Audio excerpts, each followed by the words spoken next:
బాగుండాలి, గ్రామంలో పెద్దలు సుభిక్షంగా ఉండాలి. ఎందుకంటే ఆ పెద్దల సలహాలతోనే యంగ్ జనరేషన్ ఎదుగుతా ఉంటుంది.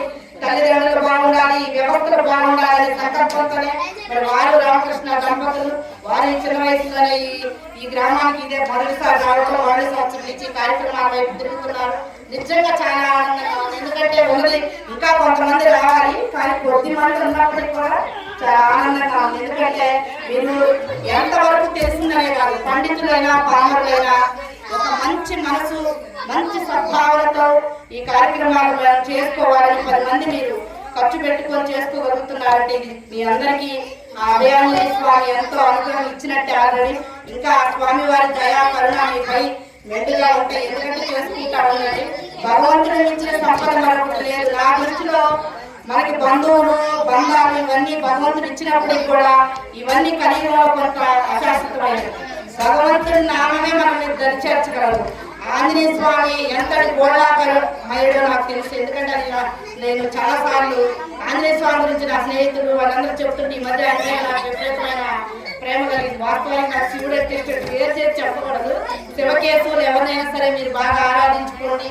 మీ గ్రామంలో ఇంకా మనుషులు పెరగాలి, ఎందుకంటే భక్తులు పెరగాలి. ఎందుకంటే ప్రసాదం ఎంత చేశామన్నది కాదు, 1 నిమిషం 2 నిమిషాలు 5 నిమిషాలైనా దేవాలయం ప్రాంగణంలోకి వచ్చి మీరు గడిపినప్పుడు ఆ తర్వాత మార్పు గమనించుకోండి. దేవాలయానికి రాకముందు వచ్చిన తర్వాత ఈ 2 బేరీజ్ వేసుకొని చూడండి. ఎందుకంటే మనం చేసే వాళ్ళని చూసి కూడా ఎట్లా చేయవద్దు. ఎందుకంటే రానోళ్ళు రాకపోగా విమర్శలకు చేయవద్దు. ఎందుకంటే ఆధ్యాత్మిక సాధనలో పెద్ద మెట్లు పెద్ద జ్ఞానాలు స్వామివారు బోధించినట్టు ఈ బోధనన్నీ మనకు తెలియాల్సిన అవసరం ఉన్నప్పటికీ కూడా తెలుసుకోలేకపోయినా ముందు సంకీర్తన మంచి మనస్సు ఎగతాళి చేయకుండా మిగతా వాళ్ళు ఉండాలి. చేసేవాళ్ళ పట్ల ఎప్పుడు దయతో ప్రేమతో చేసేవాళ్ళ అమ్మ పద్మ బాగా చేస్తుంది అనేది మన మనసులో అనుకున్న ఆ పుణ్యాన్ని మనం పొందొచ్చు.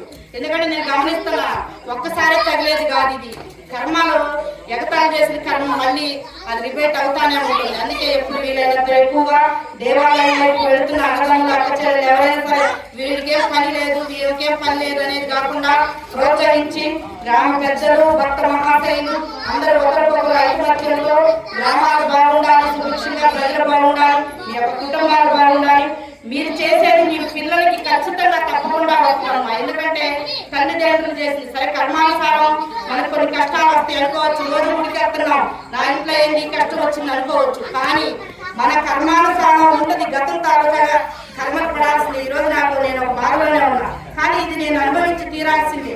ఆ బాధ అంటే శరీర బాధ, మనసు బాధ ఏదైనా సరే చావు పుట్టుకలకు కూడా మనం ఏమి నిర్ణేతలం కాదు. భగవంతుడు నువ్వు ఎన్ని పుణ్యాలను చేయి, ఎన్ని ప్రవచనాలన్నా తిరుగు, ఎంత రాష్ట్రాలను చేయి, ఎన్ని దాన ధర్మాలను చేయి, నీ గతం తాలూకా కర్మ మాత్రం నిన్ను వేటాడుతూనే ఉంటాయి. అది మనం అనుభవించాలి. కానీ ఒకరికొకరు ప్రేమతత్వంతో. ఎందుకంటే నాకు అసలు చాలా ఏదో చెప్పాలనుకున్నాను, కానీ ఇది మనం దైవం అనిపించే మాటలే. మనం ఏదో కలుసుకుంటారు కాదు. మీరందరూ ఇంకా మనుషులు. ఎందుకంటే మగవాళ్ళు కుదరినప్పటికి కూడా ముఖ్యంగా మన మహిళా తల్లులు ఈ ఆధ్యాత్మిక సాధన వైపు మనకి ఏం తెలిసినా తెలియకపోయినా 10 మాటలు వింటే ఒకటి మనకి పనికి వచ్చింది. ఏదో ఎవరో చెప్పినా అవన్నీ మనం నేర్చుకోలేమే అనేది నాకు తెలుసు. కానీ ఒక్క మాట మీ జీవితాల వైపు పనికి వస్తుంది. అది ఖచ్చితంగా వినాలి.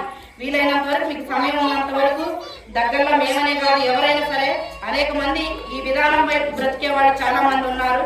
ఇప్పుడు మన స్వామివారి లాగా రామకృష్ణ ప్రభు లాగా ఇంకా ఉన్నారు మా మిత్రులు కూడా.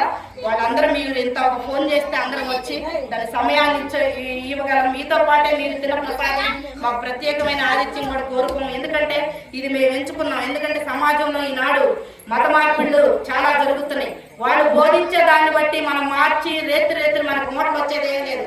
మన హిందూ ధర్మంలో మన ధర్మంలో చాలా పవర్ఫుల్ అనేక గ్రామ దేవతలు. ఇప్పుడు మన గ్రామంలో చెన్నైపాలానికి ఒక దేవత ఉంటుంది. అలాగే దుర్గమ్మ తల్లినో గోదేవమ్మ తల్లినో మనకు అనేక, ఇప్పుడు మన కరాలపాడికి కూడా రాంచారమ్మ తల్లి. నిరంతరం మీ గ్రామం వైపే ఆమె చూపు ఉంటుంది. ఖచ్చితంగా నేను ఎప్పుడు అనుకుంటా అమ్మ చూపు పెద్ద గ్రహాలు చెన్నైపాలెం వైపే ఉంటుంది. అలాగే ఆ తల్లి కరుణా కటాక్షాలు కూడా మీ అందరిపైన ఉండాలి నిండుగా కోరుకుంటున్నాం. ఎందుకంటే ఎంతమంది వచ్చారనేది కాదు, మీ ముఖాల్లో అందరిలో కూడా ఆనందం కనపడుతుంది. ఇంకా ముందు కూడా అనేక సత్సంగాలు జరుపుకోవాలి.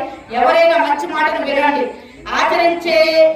ఇప్పుడు మేము చెప్పాం, ఆచరించకపోతే ఆ కర్మ మేమే అనుభవిస్తాం. ఇది ఖచ్చితంగా ఎందుకు చెబుతున్నానంటే బోళా బోళా చెప్పి ఏదో మనకేదో ఇది వచ్చింది మంచి కోసం చేసేది కాదు. ఆధ్యాత్మిక మనకు ఒక పుణ్యం వస్తుంది, దేవుడు మన వెంట ఉంటాడు, మనల్ని కాపాడుతాడు అనే బలమైన నమ్మకంతో ఈ విధానాల వైపు మనం నడుస్తున్నాం.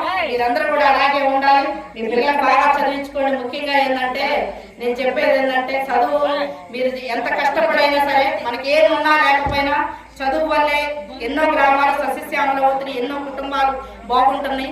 ద్వేషాలకి వీలైనంత దూరంగా ఉండండి. ఎందుకంటే ఉంటాయి, ప్రతి మనిషికి మానవ శరీరం ధరించినప్పటికీ కోపతాపాలు ఉంటాయి. నా కూడా అలా పిలవలేదు ఇలా అని ఒక్కోసారి స్వామివారు చెప్తా ఉంటారు.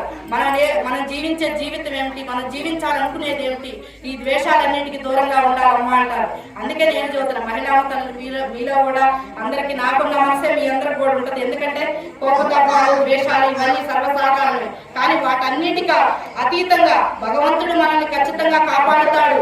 ఆ తండ్రిని నమ్ముకుంటే మనకు అష్టైశ్వర్యాలు లభిస్తాయి, మన కుటుంబంలో పిల్లలకి చదువులు వస్తుంది అని బలమైన విశ్వాసంతో మీరు బాగా నమ్మి బాగా దాని వైపు కృషి చేసుకోండి. ఇంకా సంవత్సరంలోనే మీ అందరి జీవితాలు అంటే అలా నమ్మాలి. ఇతరులతో మనకు అనవసరం, ఇతరుల మధ్యనే ఉంటాం, సమాజంలోనే మన బాధ్యత ఉంటుంది. కానీ సమాజంలో ప్రేమగా ఉండాలి. అలా అని కొంచెం ద్వేషాలు ఉన్నప్పటికీ వాటిని సరి చేసుకొని దేవుని పాదాలనే పట్టుకోండి. ఎందుకంటే దేవుని పాదాలు మంచి పదాలని మంచి మాటలని వివరించే ఎవరైనా ఇలా వచ్చి చెప్పిన వాళ్ళు. ఎందుకంటే ఇప్పుడు మేము 6 బయలుదేరాం, ఇప్పుడు ఇల్లు అది కాదు, మనం అక్కడికి వెళ్ళాలి, ఒక మాట చెప్పాలి అని అంటే అది మీకు పనికొస్తే ఒకటైనా పనికొచ్చిద్ది అనేది. ఎందుకంటే మేము విశ్వాసంతో ఆ దేవుని పట్ల నమ్మకంతోనే మీకు చెప్తున్నాం కాబట్టి అందులో ఏ ఒకటో పనికొచ్చిద్ది అనేది మా విశ్వాసం. అందుకు స్వామివారు కూడా చాలా తపనతో ఈ నిర్ణయాన్ని ఇస్తున్నారు. అందుకు తుమ్మలచేరు నుంచి వారు కూడా యంగు దంపతులు 10వ తరగతి చదివే పిల్లలు వాళ్ళు కూడా ఈ మార్గం వైపు వెళ్ళాలి, గ్రామాల్లో బోధించాలి. ఈనాడు ఒక పాస్టర్ 2-3 కుటుంబాలకి సరిపోని బతుకుతున్నాడు. ఎందుకు ఇది చెప్పాల్సి వస్తుందంటే క్రైస్తవ మతాన్ని కూడా మనం ఏదో తప్పు పెడుతున్నామని కాదు, మన మతంలో అనేక బలమైన విధానాలు ఉన్నాయి. ఇందాక నేను చెప్పినట్టు మన గ్రామ దేవతలు కానీ అన్ని శివారాధన కానీ ముఖ్యంగా శివాలయం కూడా వస్తుంటే ఇందాక చూశాను. శివాలయంలో కూడా వీలైనంత ఎక్కువగా చేసుకోండి. ఎందుకంటే శివాలయంలో కూడా ఆంజనేయ స్వామి అయినా రాముడైనా వారు కూడా శివుణ్ణి కొలిసేది. ఎందుకంటే శివుడు ఇవ్వలేదంటూ ఈ ప్రపంచంలో ఏదీ లేదు. ఎందుకు చెప్తున్నానంటే అది నేను సోమవారం పుస్తకాలు చదివి చెప్తున్నప్పుడు కూడా నిజమే. అన్ని విష్ణువు కానీ అందరూ వారు సలహా తీసుకుంటా ఉంటారు అన్నదమ్ముల. అలాగే శివాలయం మాత్రం ఎప్పుడు అది కూడా మీరు వీలైనంత ఎక్కువగా బ్రాహ్మణులు శివుణ్ణి ఎప్పుడు ఆపొద్దు. ఆయన కూడా వారం సోమవారం వెళ్ళి ఇద్దరైనా కూర్చొని ఓం నమః శివాయ అనే మంత్రాన్ని బాగా మీకు వచ్చిన రీతిలోనే చెప్పుకోండి. ఇప్పుడు నేను భావతాపత్రయంతో ఎలా మీకు చెప్తున్నానో అలాగే మీకు మీరు అక్కడికి వెళ్ళి స్వామివారికి ఆ నామ సంకీర్తన మీరు చేసుకోండి. ఎందుకంటే ఆ స్వామివారి అనుగ్రహం ఉంటే గ్రామం చాలా సుభిక్షంగా ఉంటుంది. శివాలయం ఉన్న గ్రామం ఎప్పటికీ ఎదుగుతుంది కరెక్ట్గా. ఎందుకంటే మన శాస్త్రాల్లో కూడా శివాలయం లేని ఊర్లో భోజనం కూడా చేయకూడదు అనేది మొన్న నేను విన్నప్పుడు నాకు చాలా ఆశ్చర్యం వేసినాము. మహాదేవుడు ఇంతటి గొప్పవాడా అని. అలాగే ఆంజనేయ స్వామి కూడా శంకరుడే, ఆయన అంశే ఇదంతా. ఈ రాముడైన అంతా శివుని అంశే. మీరందరూ శివాలయానికి కూడా వీలైనంత ఎక్కువగా మహిళావతలకు వెళ్ళి పద్మ మీరందరూ టీం అమ్మాయిలు అందరూ పేరు ఇక్కడికి వచ్చిన వయసు తారతమ్యం లేకుండా మీ అందరికీ హృదయపూర్వక నమస్కారాలు తెలుసుకుంటూ ఆనందంగా వచ్చేస్తా ఉంటుంది. 2 రోజులు ఇలాగే వచ్చి దాకా కూడా అవ్వదు.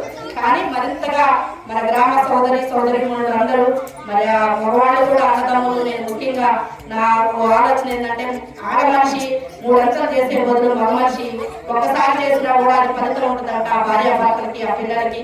తప్పకుండా మీరు కూడా వీలైనంత ఎక్కువగా మగవాళ్ళు పూర్తి సమయం కేటాయించకపోయినా ఒక 5-10 నిమిషాలు వారానికి ఒక రోజు మనసులో తప్పకుండా కలుసుకొని మీ ఇష్ట దైవాన్ని అన్నదమ్ములు సుభిక్షంగా ఉండాలి. కుటుంబాల ఐశ్వర్యాలతో అష్టైశ్వర్యాలు భోగభాగ్యాలతో మీరందరూ బాగుండాలి.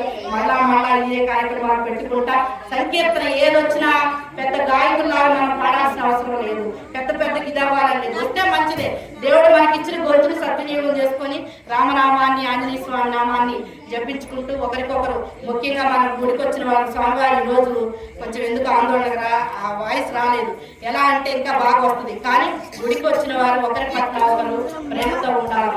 ఎలా కష్టంతో ఉన్నా కూడా మన మనసులోనైనా సరే ఆర్థికంగా మనం సాయం చేయలేకపోయినా మనసులో కూడా ఆమె పట్ల అయ్యో రోజు అందరం కలిసి వచ్చేవాళ్ళని అనే భావన పెంచుకొని మీ అందరూ దీర్ఘాయుస్తో సుభిక్షంగా ఉండాలని పేరు అందరినీ వేడుకుంటూ సెలవు తీసుకుంటున్నాను. తప్పులుంటే బాధ్యత